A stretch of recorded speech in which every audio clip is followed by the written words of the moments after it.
All right, everybody, welcome back to the Golden Mic. We are here today in Las Vegas, Nevada for FHL. We got a whole series of interviews, and we're kicking it off today with Brittany Lewis.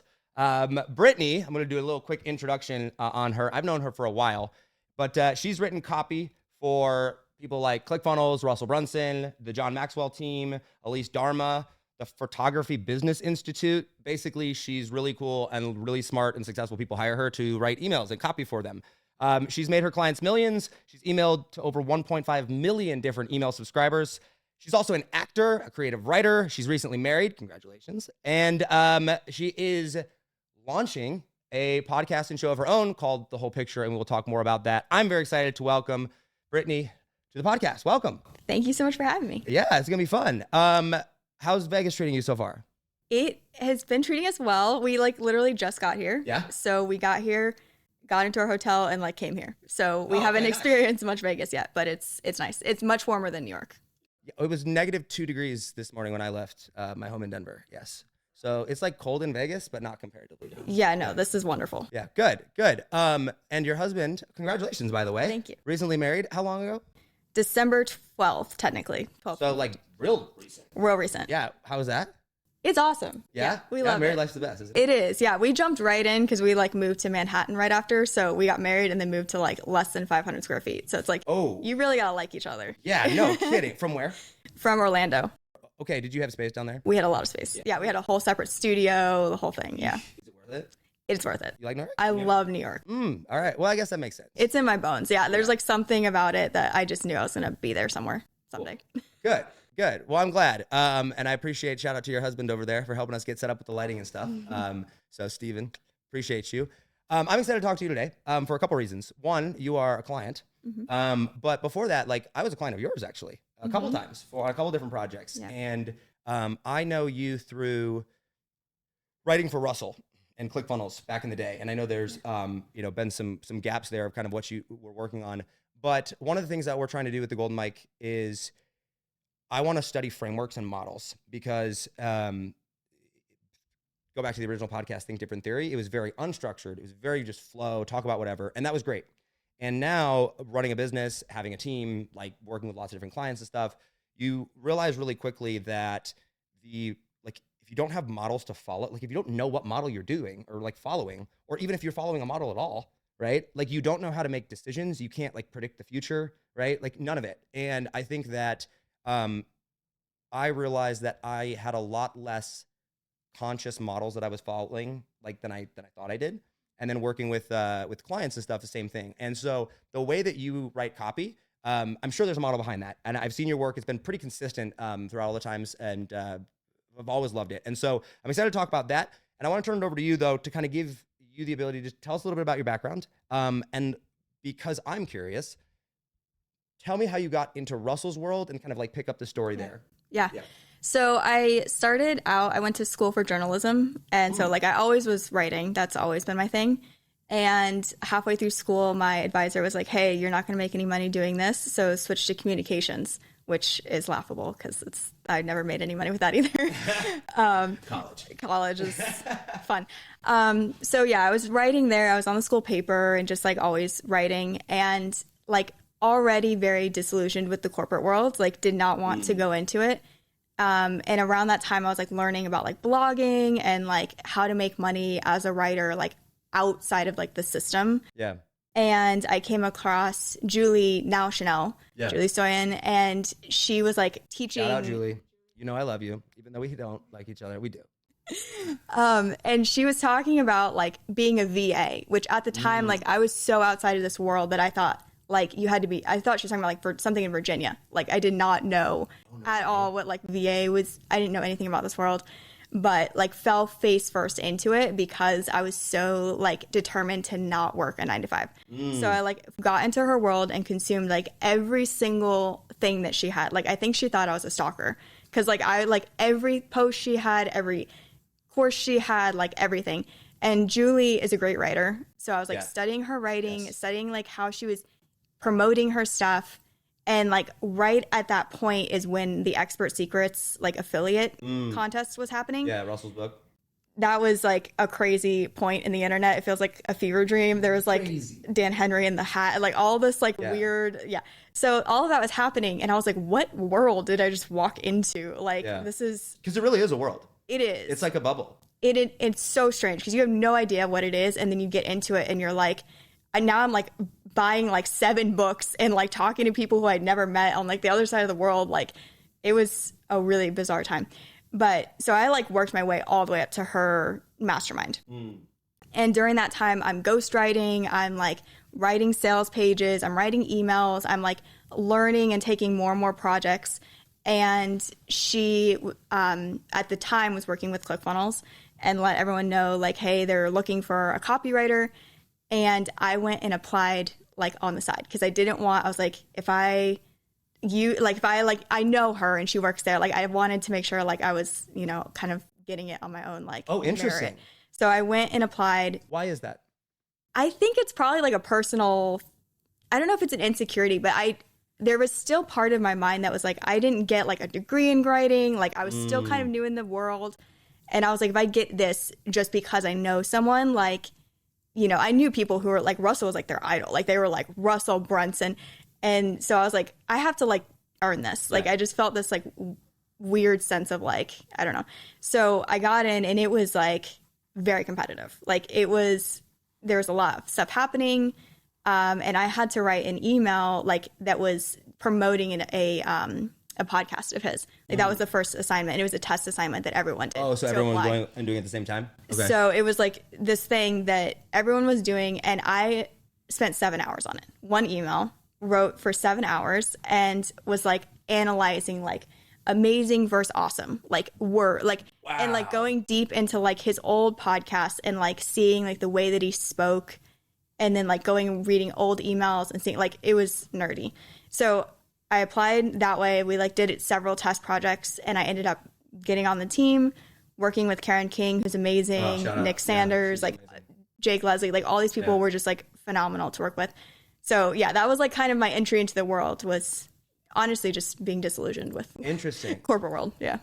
When you got in there, what did you notice about like, I feel like direct response is a very different type of email, right? Or even just writing in general versus like even creative writing. Yeah. But I'm sure there's crossover, right? Yes. So what did you notice about like what stood out in that moment? Like at the beginning of like, what were you noticing about what was working or how different it was or what's, Well, I don't know if any other copywriters do this. I write emails upside down. Like I write from the bottom up. Because what I noticed, especially about writing for Russell is so hooks are his second language. So in a given like podcast, he could give me 7 good lead-ins to an email, like a teaser email. And that got really like overwhelming to try to like figure out the best hook. And so what I would do is like I would go to the bottom of the email and be like, okay, what are we trying to get to? Like what's because direct response means I want you to take one singular action from this copy. Yep. And so I was like, okay, what is the action that we're trying to take and what's the best way to get them there? So I would write it there and then I would pick the best hook to lead to that. And then I would write what I called the bridge.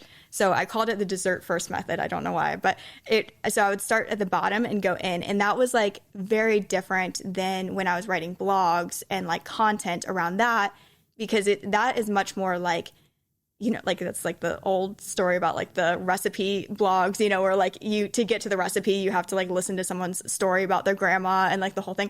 Like that's content writing and it's building SEO and it's fulfilling its own purpose, which is fine. But yeah, that's direct response is much more like, we got to get here. And I know we got to get here. So interesting. Okay.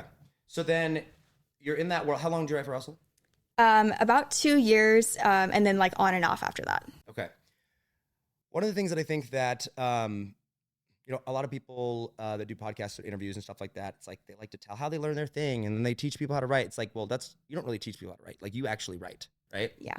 So I want to take it from that perspective. Okay. And I want to understand, I think it'd be helpful. Where I wanted to get to this is I want to understand how you approach and think about email as a whole and the different places that you can use it. Because in the online space particularly, there are so many different ways that you can use email, right? And while there's definitely some core ones, it definitely seems like you have to know where email fits into the overarching big picture. Yeah. Well before you, like if I just come to you and I'm just like, hey, write me a promo campaign.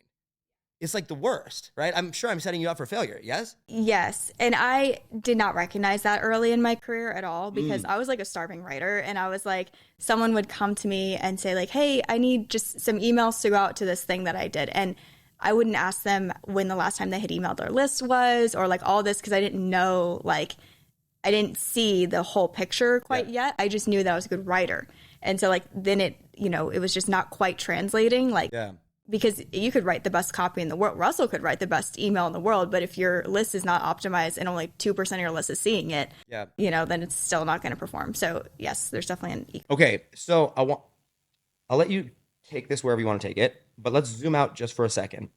And I want you to walk me through how you think about like email in like as a whole in different models of businesses. And what I mean by that is this.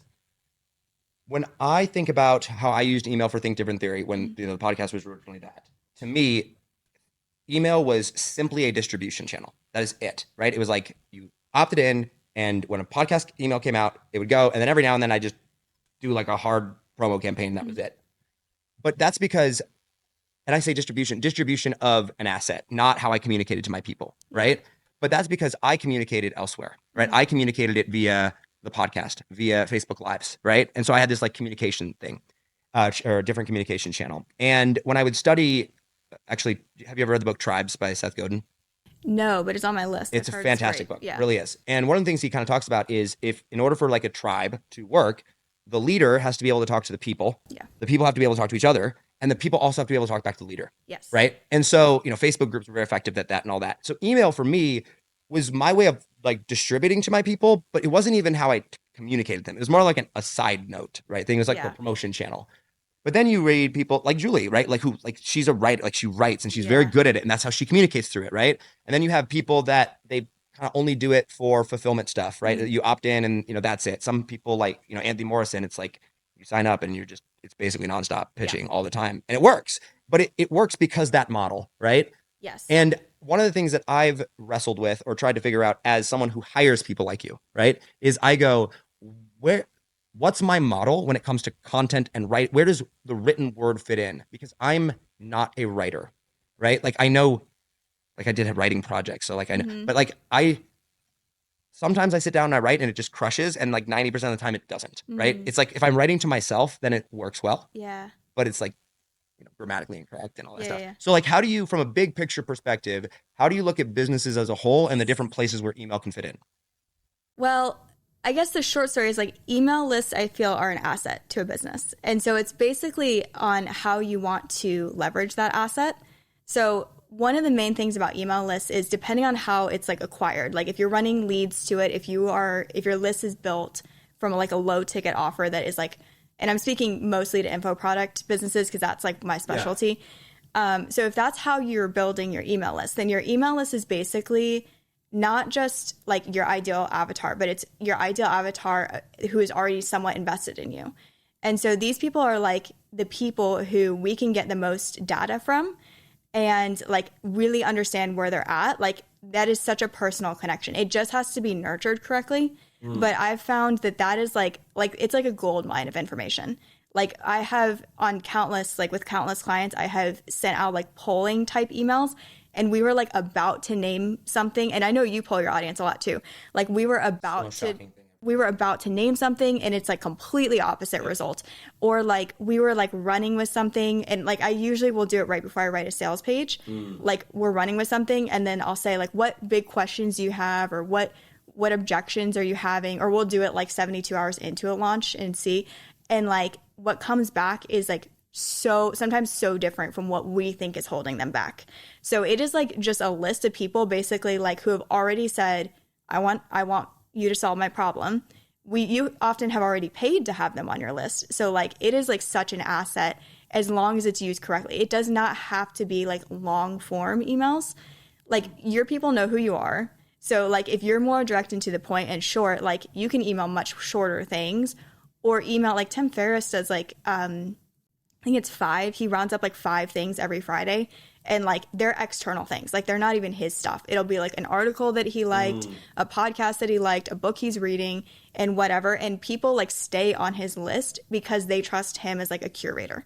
So yes, your people can see you in a lot of different ways. Like, and so just using your list, like there is not one size fits all, but it is always an asset. Okay. So give me a couple different ways. So like, one of them would be like, it sounds like the starting point of how they come into your world is a big determining factor. Yes. So give me like 3 different ways, like the 3 main ways that someone would get someone on their list. So it would be like a lead magnet, something free. Okay. It would be a low cost of entry, like an SLO funnel or something like that. Or it could be like maybe a summit or some like JV thing that they've done where they've built up a list and they've come on. Does paid versus organic versus like JV partner, does that matter? Yes, in the initial thing. So like if it's a JV, I always recommend, I call it like a bridge email. That's basically like, hey, because they could have come in from the other person. So like some type of welcome email, like here's my world. Yep. In SLO, often I will have some type of sequence that will go to like the OTO that didn't convert, if they didn't convert in that, or like a bump or something like that. And then with a free thing, I have a much longer sequence because they're free. So they're not like super bought into your world yet.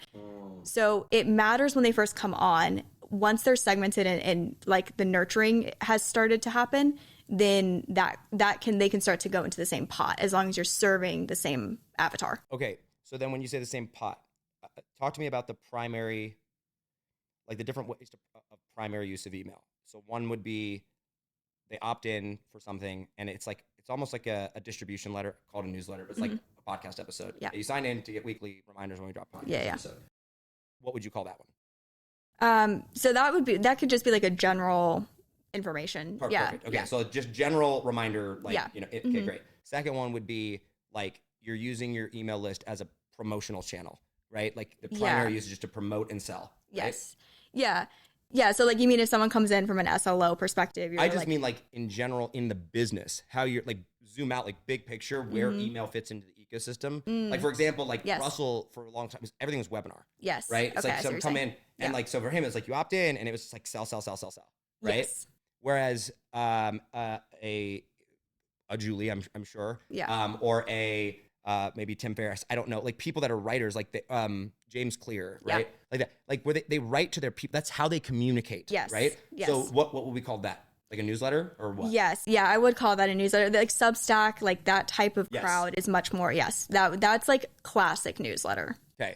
So we have basic like reminder type of stuff. We have promotional. We have newsletter. Yeah. Is there any other, or are those the 3? I guess that would be Okay. So we have those 3 pieces. The way someone comes in is going to determine how you warm them up and nurture them. Yes. And do you primarily just have one way that you use email, or could you use it in different segments? You could use it in different segments. It could depend on how they come in. So like typically when someone enters an email list, like the first thing that should happen is they should be segmented and like tagged, because not every lead is the same. Right. And so like if someone's coming in through an SLO, like they need to get an abandoned cart sequence, they need to get all this stuff, and they would be considered much hotter of a lead. Like if that person's going to launch like a workshop or something, like those people that just came in through the SLO, like are already thinking about that topic. So like they should get all of the promotional emails that are about to go. Got it. But someone who came in maybe through a JV and like that, like launched something else that there's like a 12-week course or something, like they don't need all those emails.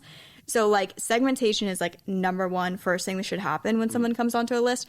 And then, yes, it would be different depending on how someone comes on. Okay. So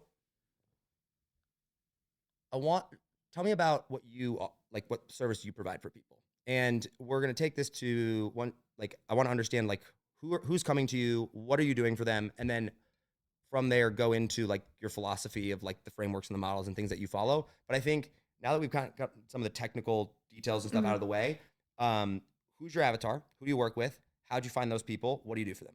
Yeah. So I work with online coaches, online experts, and I help them make more money through their email list. Like that's the short answer. Good. That's good.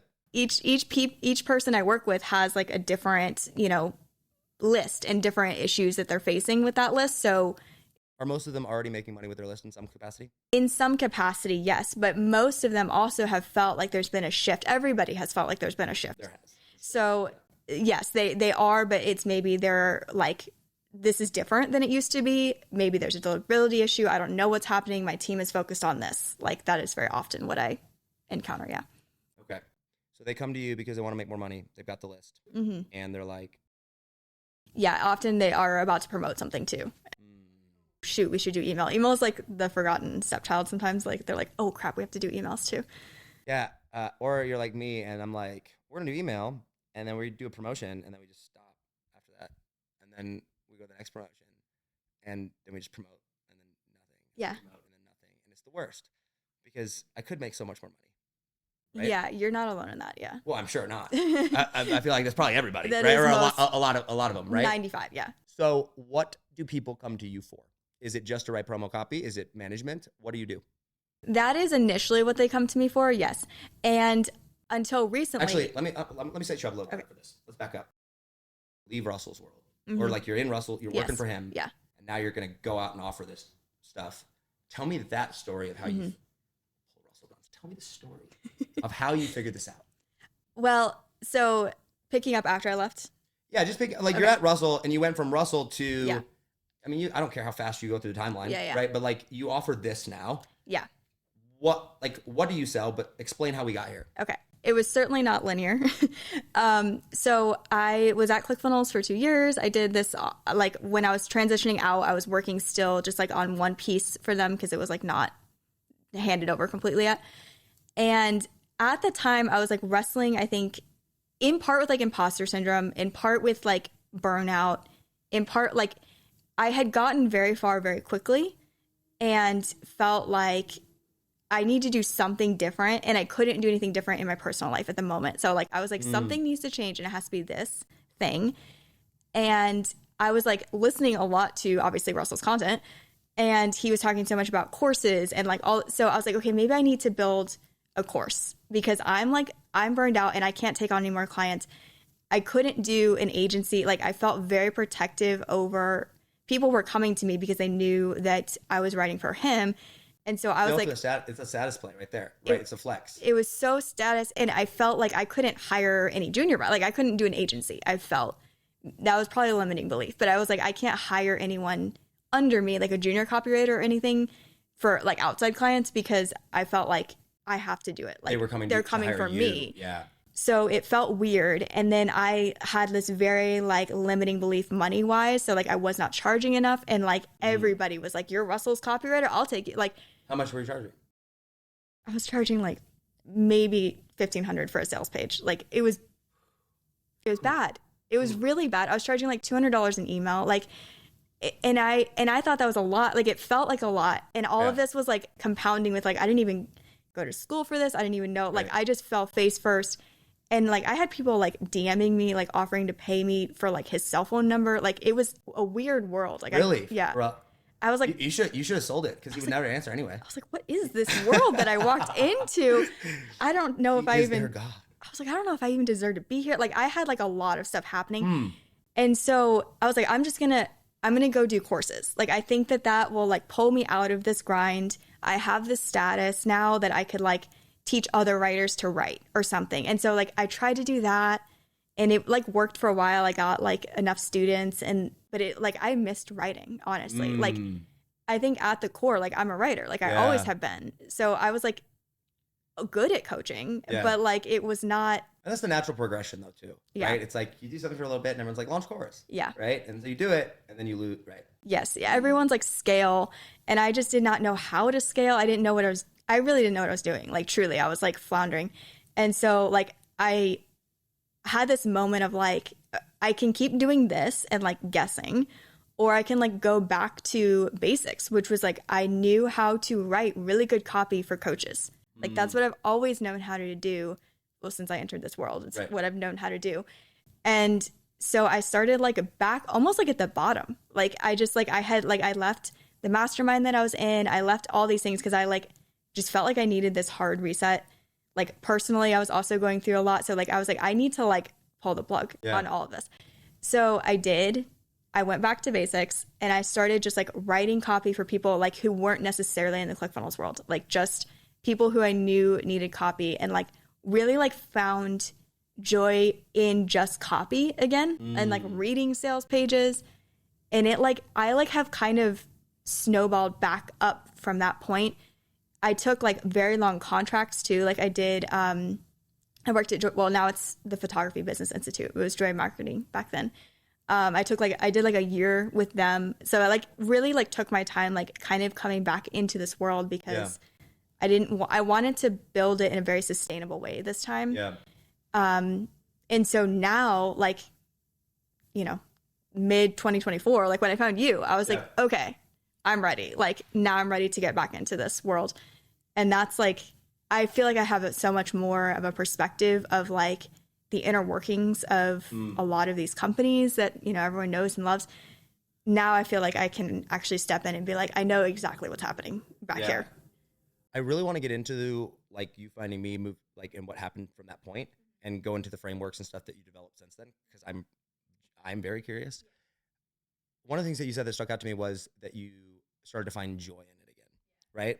You're an actor or actress, very art. I mean, ever since I've known you, like that's been like the whole thing, your whole thing. And what do you, what makes you so good at copywriting, do you think? And how much of creative plays into that? I think that I have a weirdly, like, copywriting is like 50% like right brain and 50% left, because you have this, there's all of this formula. Like, I know that this has to go here. I know that this list is coming from this place. It's all that. And I have a really like nerdy, like I need to know all those details, and that helps me. But from a copy's perspective, like from the art side of it, I guess, is like, it's almost like a character, I guess, like that I get to like try on. Yeah. And like, I mean, I was writing like Russell's copy, like I don't speak the same way. I was writing like Steve Larson's like very heavy, like capitalism, like intense. And I would send him stuff and he'd be like, go bigger. And I'd send him stuff and he'd be like, more. And I'd be like, I'm like, this is like so past how I naturally speak. Yeah. And, you know, I'm not a very confrontational like person. So like, but it was really fun for me to try on that be the character. Person. Yeah. Like, and I could understand exactly why he felt that way. Like I could exactly understand why he was wanting to say it in that way.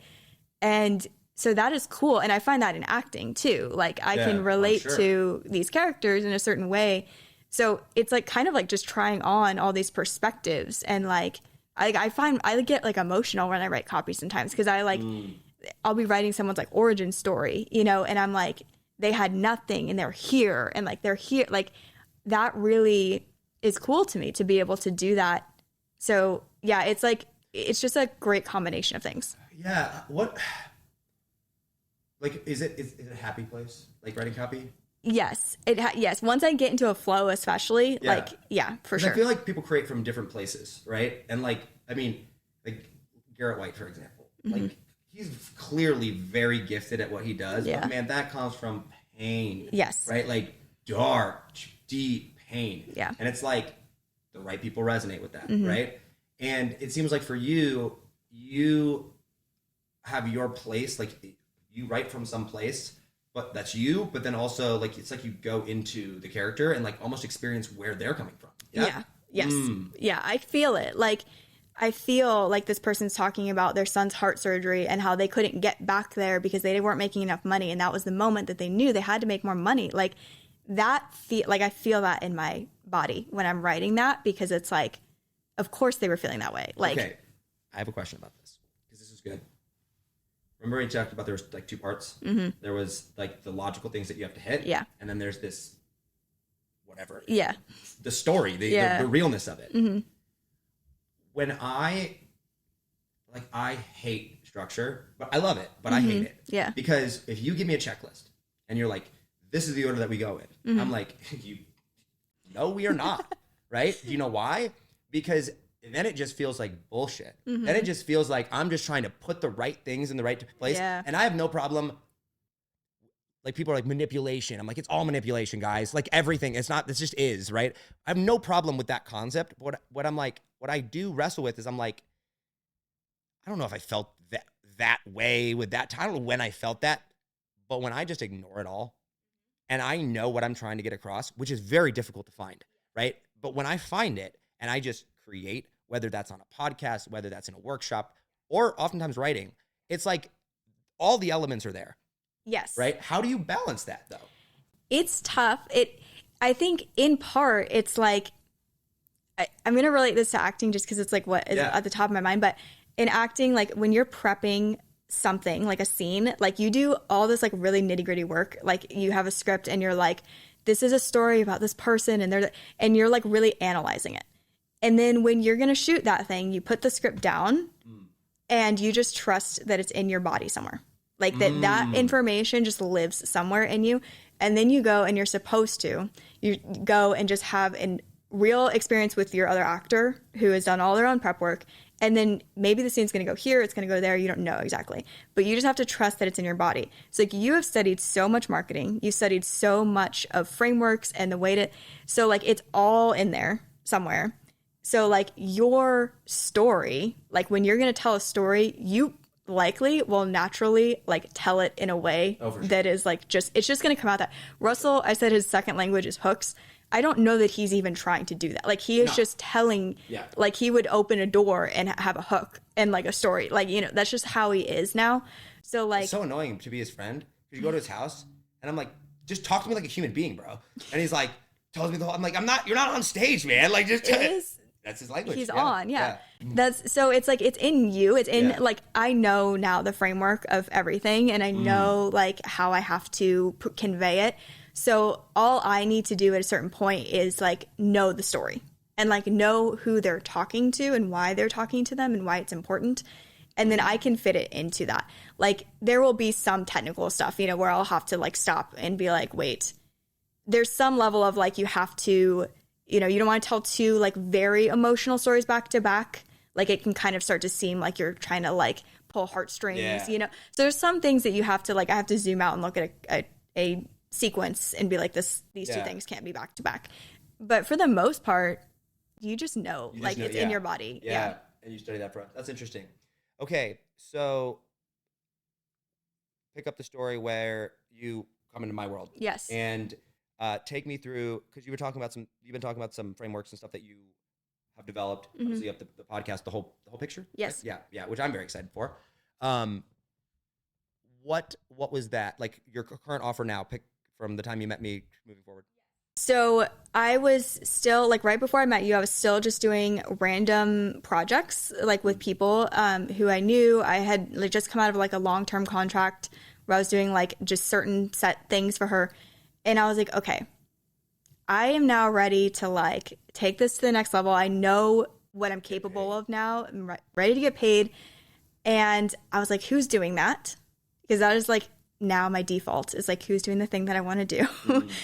And I was like, who's doing that? And it was like right at the right time where you were doing a workshop, I think. Yep. And I was like, oh, he's doing that. Of course. You've been doing it consistently. Like I've been watching you do this from the outside. Right. It looks like this. I'm sure it didn't feel like that.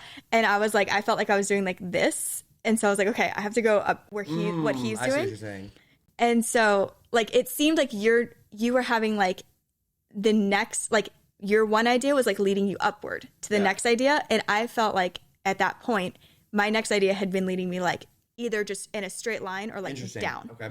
I don't know that that's even really the case because you bring everything with you and like whatever. No, I get it. But that's good to know. That's how it felt. Yeah. So I was like, okay, who's doing this? Josh is doing this. And you were having the workshop. And the second that you started talking, I was like gonna cry because I was like, oh my God, that is exactly because you were talking about how like you're seeing everybody else do the thing and you're doing this and like, you know, you're good at it, but like you're not feeling, you know, like you were like saying what was in my brain, which as a copywriter is like such a weird experience because that's what I try to do to people. And I'm like, oh, he's doing it though. Like, so that is like, I was like, whatever it is I'm going to get into this program. And we were like about to buy a house and like do all this. And I was like, oh my God. And like the deal, it was like crazy point. Like I was going through like crazy transition after crazy transition, this whole period, this entire story I've been telling. So like, I was like, I'm just going to do it and like not try to wait for my personal life to be like, right. So yeah, got into it. And I talked to you like as an onboarding call or whatever. And you were like, I can fix this. You're like, I know exactly what you're going to offer. And you told me, and I was like, yep, that's what I do already. Yes. Okay. And then you told me how much I was going to charge for it. And I almost died. And I was like, okay. How much did I tell you? 15,000. 15,000. You said, I think I said 10, and that was like very nerve wracking to me. And you were like, you're going to do 15. And I was like, okay.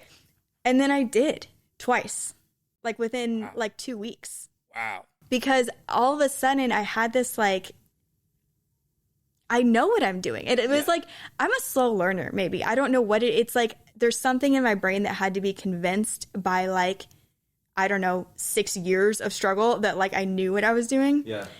And so, yes, then I like got in and started like really, when someone pays you that much money, they take you as an expert. Yep. And what I realized was happening before was like I was plugging in as a piece of a team, and they were like, I'd be like, I don't know if you should do that. This is not really what I would do. And they'd be like, okay, cool. And then they would go over there because, you know, they paid me $500 for this thing. Right. Mm-hmm. They're like, okay, go sit in your corner. Like, so now all of a sudden I was like, I have all of this. They're like, what do you need me to do? Yeah. And I'm like, oh my God, all of these things like now. So now it's like you get to be like creative almost. I always just factor back to Elsa in Frozen. Yes. She can like shoot ice out of her hands and like build a castle. It's like, I can just do anything. Yeah. And they'll do it. Yeah, exactly. Yeah. It's amazing. It's like the best thing ever.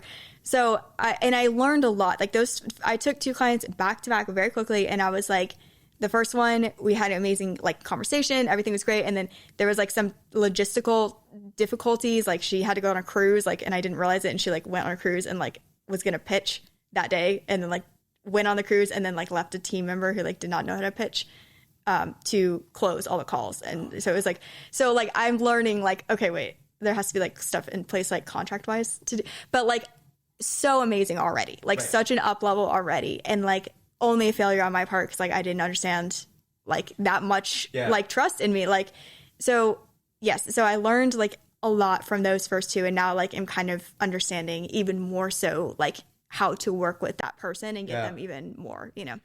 Yeah. So it sounds like pre this, you were hired to write a specific project or copy, email sequence, or a sales page. Yes. That now someone comes in and hires you to help with an entire project or launch, right? Yeah. What's the model or the lens, the framework, like the pieces that you, from a principal level, right, that you have noticed and now incorporated in, like when you look at things with that? So now what I am learning and have noticed is like I came in originally with the understanding of what I had previously done, which was like harvesting people out of that email list. Like, so people would hire me to like promote stuff to their email list and get people to buy whatever the thing was. And then like I would be gone. Like I was just plugging in and plugging out. So originally I came in to these clients and said, okay, like that's what I do. And I gave them a much higher level strategy of it, but we were still focused on this like one piece, this one like promotional aspect. And so now what I have realized is there's like 2 phases, like that's phase 3. Like, and it's basically like the harvest part. Yes. Okay. Like getting people to convert from your list is like the last phase. And the first 2 phases can happen quickly, but like, it's still like, if you're like thinking of it like a crop, like you still have to like plant a seed and like nurture it. Like, so it still has to happen. And so like what I'm finding now is like, I need to come in like 8 weeks before that, like 8 weeks before the launch and like help you do a lot. And then like exponentially more, like way more success in that. And then there's like a feeding point that goes back to the beginning. So like now I'm learning that these 2 phases are like so critical. What are those called? Well, I'm calling them segmentation. So like initially when someone comes into a list, they get segmented like right immediately. So they come into a list, they get segmented, and then they go into the nurture phase. And in that nurture phase, it's dependent upon where they're segmented. So like if we're about to promote a bunch of stuff to you, then they're getting nurtured in a certain way. Like Jeff Walker calls like the pre-launch. So like if you're like, they're getting nurtured in a certain way. If it's a much longer term play, then they're getting nurtured like much less frequently and like much more like passively. So the nurture phase, and then there's the harvest phase, which that's what I was selling before, which is just this harvest phase. Yeah. Then there's the harvest phase, and then it goes back into segmentation because people either buy or they don't. And so then it's like they buy, and then they're going to go into like, if they bought your like one thing, then maybe you have a mastermind that's much later. So like they would be like on the track to get things that are talking about that. If they didn't buy, number one, always ask why. Like always ask a poll, like do a poll. So they didn't buy, give the poll. You can either segment based on that if you have a big enough audience, or just know like that person didn't buy. They're going to go back into like a nurture sequence. So like it is always doing this. Your email list is always doing this. And I find that either people stop here and don't continue to do this, or they just only ever do this and say like, I never get anything from my list. Yeah. So. Yeah. Okay. That's really interesting. So, I know you have the podcast coming called the whole picture, and kind of looking at things clearly from the whole picture with that. When you do segmentation, so it's like you do this promotion and then it goes back to segmentation based on that and then nurture again. Yes. One of the things that I know about just selling and things in general is like, all this sounds really complicated and sounds like it's going to cost me a lot of money, right?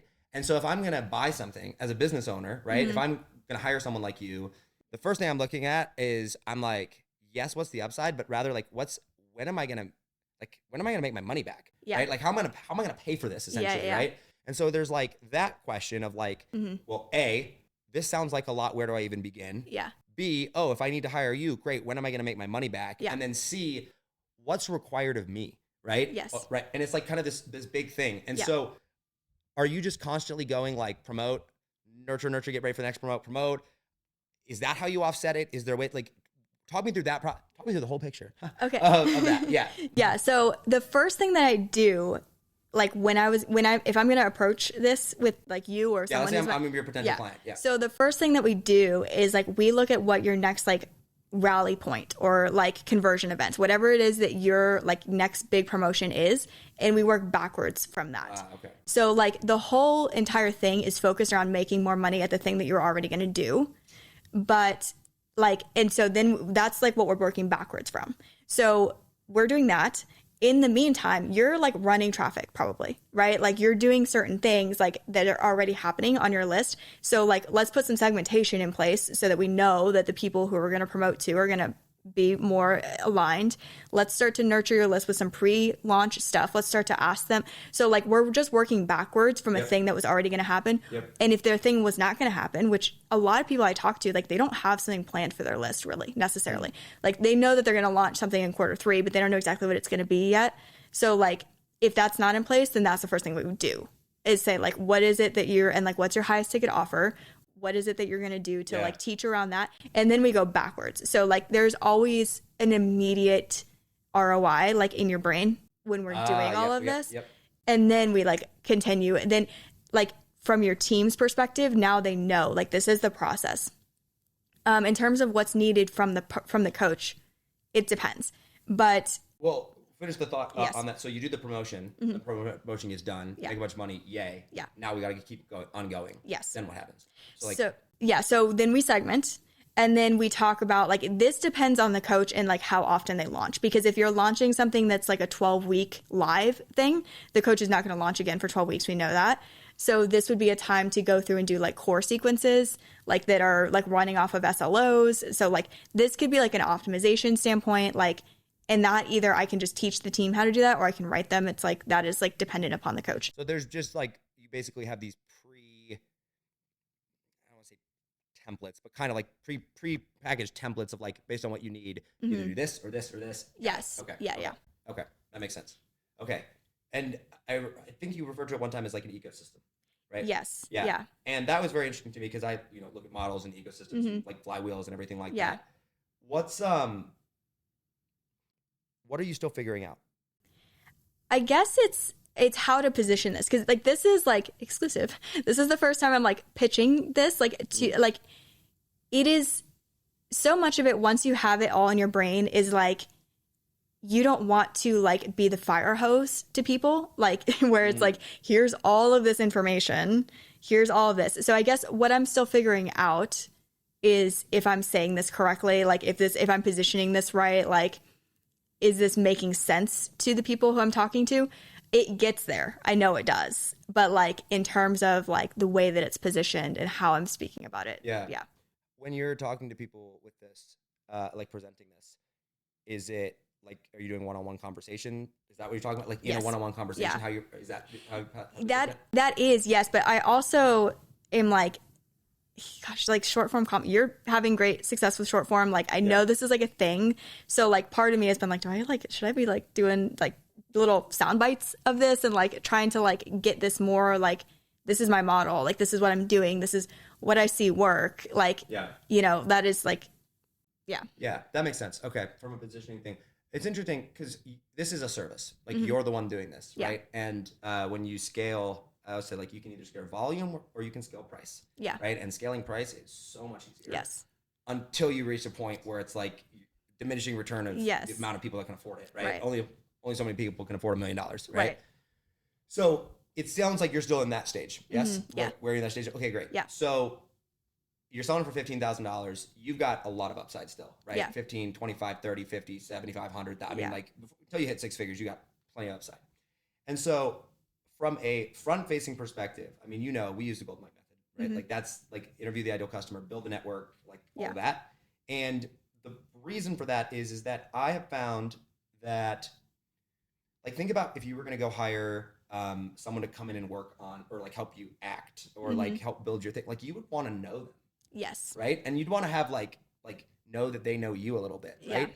And you'd probably care a lot more about who they are as a person. And like the fact that they like think like you and like, you know, will get it much more than the actual offer itself. Because there's like a million people that can claim to do it. Right. Totally.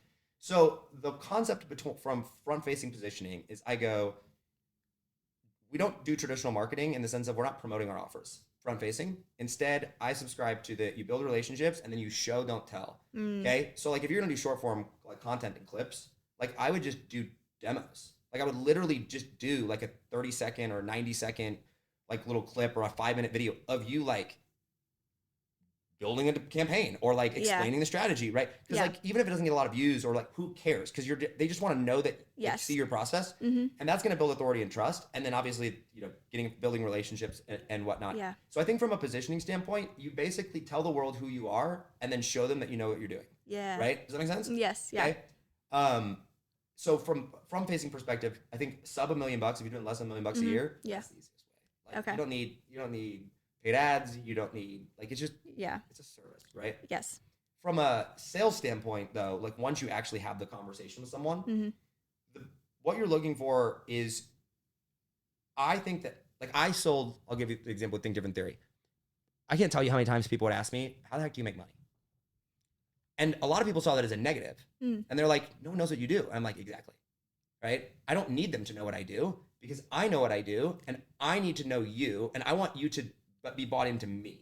So I sold me much more. Now I have the podcast and network and everything like that. Yeah. But I was in the business of selling me into it. And then once I found the person that I was like, oh, I can make you a lot of money. Yeah. Then I can open up the conversation. Yes. Right. Right. Now I do think that there's benefit to doing like 30 or 40% some showing like we talked about, because not everybody's that great of a network. Yeah, right. That does help. But you want people coming to you knowing that you're legit and not even why. Does that make sense? Yes. Because it's like, then you have all the advantage because then you get to build the frames. Yeah. Does that make sense? Yes. So now when you're on the call with them, or, when you're sitting down to demonstrate, I mean, we use red dot, blue dot, and you've seen that. But my entire thing is I go, I don't know. Let me ask you, like, what problem do you have? What pain do you have? Like, what are you experiencing? What do you want? And I go, oh, really?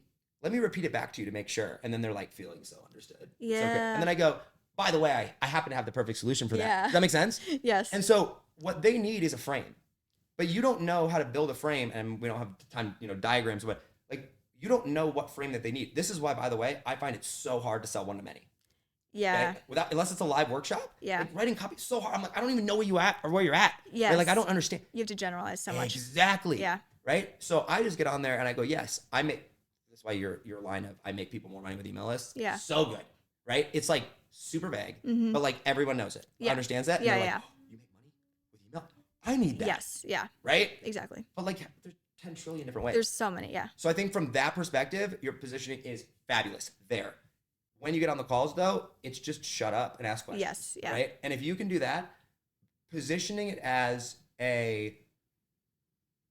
I'm always a cash first. Right? Like I will make you money. We will figure out the rest of it. Yeah. Like let me prove to you that I will make you rich. Yes. Yeah. Right? And I think you've done that very well with the high ticket harvest, right? Yeah. I would don't ever lead with anything else. Right. Yeah. Like no. I'm serious, right? Because Yeah. I see so many people that are like, well, what they really need is this. I'm like, no. I can't sell that. Like that is how I sold so quickly because you shifted my mindset there. Like I was going into sales calls being like, do you need a sales copywriter? Like that.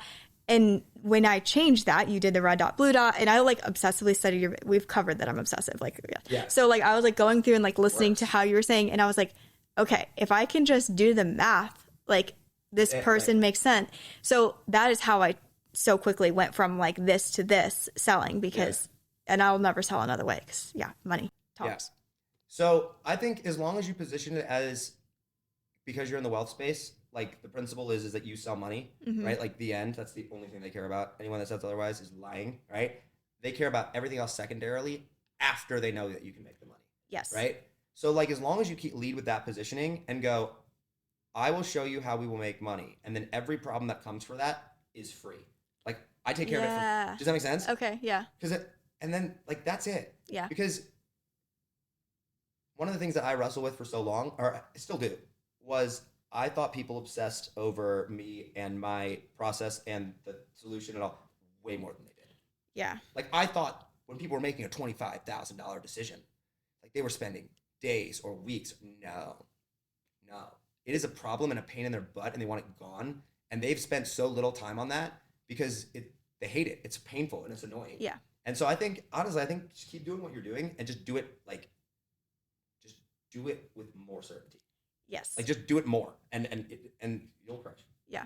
That makes sense? Yes. Helpful? Yes. Cool. Very much. All right. This is fun. Yeah. Thank you. I appreciate it. Thank you. Tell us a little bit about, as we wrap up here, tell us a little bit about the whole picture and the vision with that. And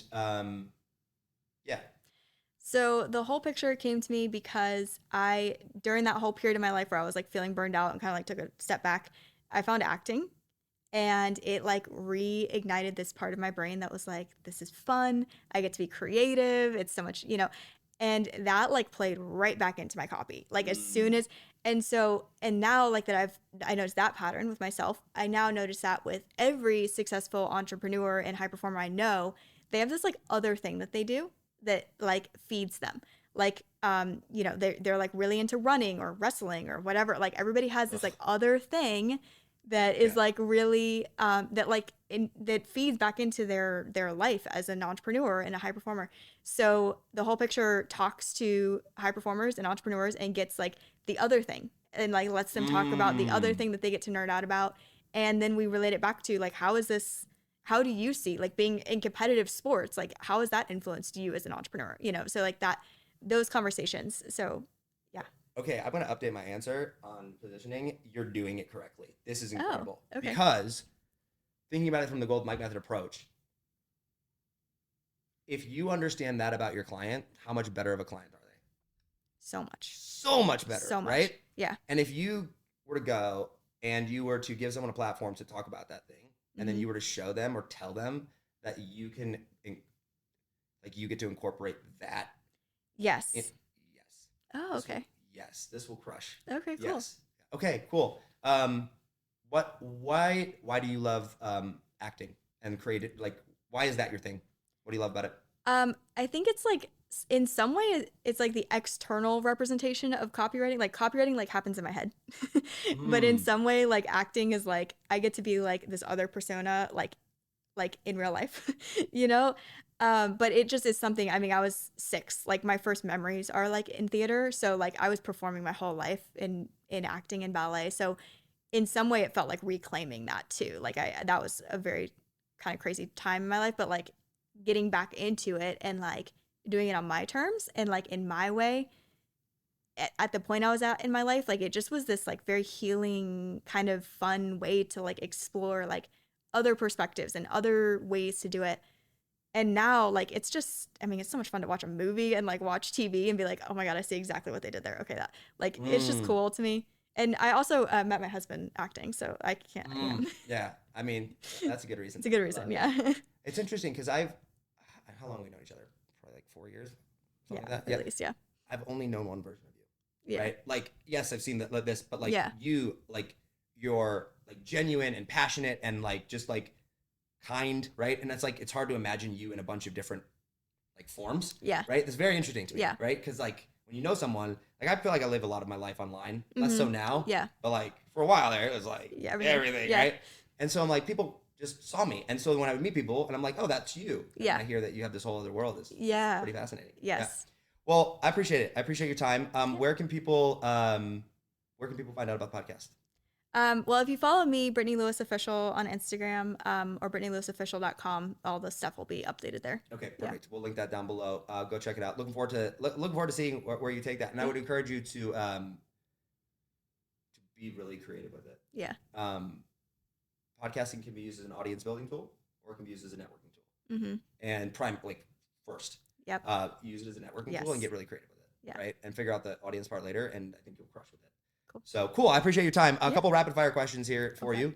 If you had to make $10,000 as fast as humanly possible using email, what would you do? Me or for a client? For a client. Okay.